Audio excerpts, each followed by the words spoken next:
Hello class. Today I am going to tell you how to access the Water Cycle Glogster that we're going to be creating as the final activity in our Water Cycle unit. So you will take your cursor when you're on our Weebly, our class Weebly page, hover over Water Cycle Project, go down to Water Cycle Glogster and click on that link. And that takes you to the page that describes that this is our final project. You see the words that are in orange. If you move your cursor over that, they change to blue, and you get a hand. That shows you that they are hyperlinked, and they will take you to another site. So go ahead and click on that. It pops open a new tab, and this shows you the template for your Water Cycle Glogster that you will be creating. On this Glogster, everyone's looks the same, but you're going to be able to personalize it so that it's your own. And on here, you're going to label, I've drawn or made a diagram of the water cycle, and you're going to tell me what is this first stage that goes to the second stage, that goes to the third stage of the water cycle, and you'll come over here and you will edit this piece of the Glogster to list 1, 2, and 3.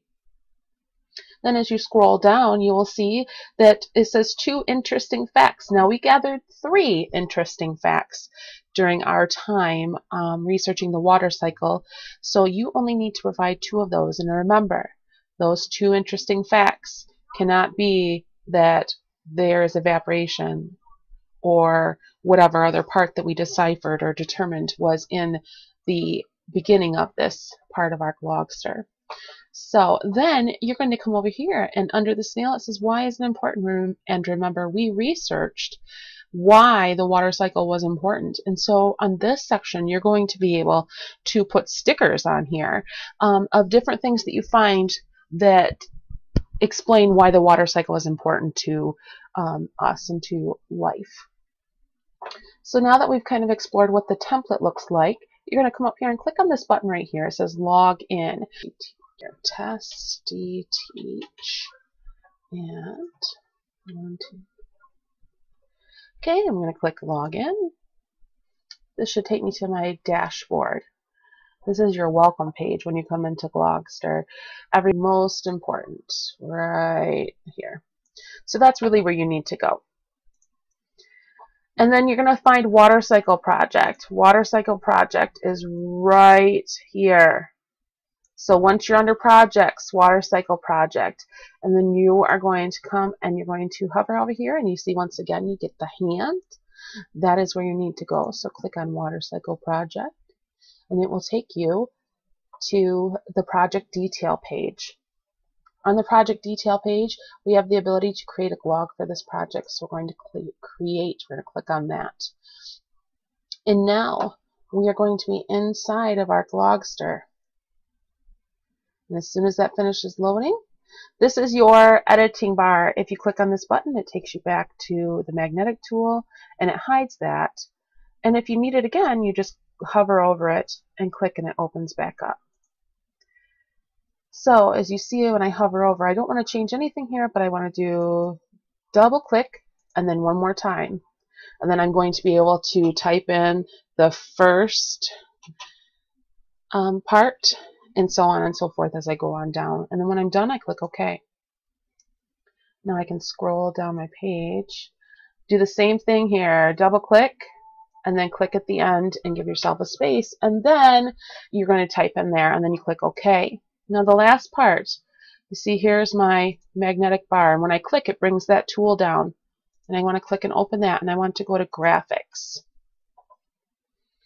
And then I'm going to search through my graphics for things that need water, why water is important. One thing that I know for sure that needs water is flowers. So I'm looking under the flower category. All right, so I like this flower and I see that it's animated.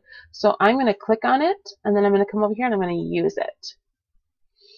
Okay, so then I'm going to come up here and move the tool and close an X on the box there, and then you see when I hover over my flower I get a box. So I'm going to click, hold that cursor button down and drag it over to where it needs to go, because you see when it entered it wasn't where I needed it. Now I can make this bigger by dragging here on this little arrow, or smaller by dragging on that arrow. I can click the middle here to move it, or I can click here and drag to turn it. So those are the tools that you can use. When I've got it just the way I want it to be, I am going to go ahead and click outside of that box and it takes it away. Now when I want to find more elements that I can add, more stickers is what we call them, I go to graphics and I can search maybe pets, or when you are done you're going to click save or publish. I have all of my information in here. I'm going to click finished and I'm going to click save and publish, and it has been published. And so I'm going to go back to my dashboard. And that is how you will make your Water Cycle Glogster. I hope that you have fun, and remember that you can always come back and go through these directions again anytime that you need them as you're working on your Glogster.